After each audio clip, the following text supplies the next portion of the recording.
এই একটা উদ্যোগ নিয়েছি যে রাস্তার পাশে ফাঁকা জায়গায় আমরা গাছ লাগাবো। আসলে আমাদের এই উদ্যোগটা কেমন হয়েছে? না, এই উদ্যোগটা খুব ভালো। এখান থেকে অনেক মানুষ উপকার হবে। এটা একটা নিম গাছ না? জি। এই যে সামনে রোজা আসছে, একটা গাছ থেকে যদি একটা দাঁতল মানুষ করে তো 10টা নেকি হবে। হ্যাঁ, এটা আম গাছ। এই আম গাছটা যখন আম বড় হবে, এখন সবারই তো আর আমের গাছ নাই। এখান থেকে গরিব মানুষ আম পাড়ে খাইতে পারবে। এটা খুব একটা ভালো উদ্যোগ। ঠিক আছে, অসংখ্য ধন্যবাদ। আলহামদুলিল্লাহ।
আমরা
সোনাঝুলের রাস্তায় দুটি গাছ রোপণ করলাম, একটা হলো নিমের গাছ, একটা হলো গোবিন্দভোগ।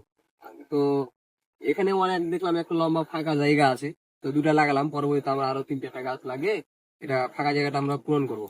তো আপনারা আপনাদের মতামত দিয়ে আমাদেরকে উৎসাহিত করবেন এবং আমরা কিভাবে সামনে এগিয়ে যেতে পারি এগুলো আমাদেরকে জানাবেন। ধন্যবাদ।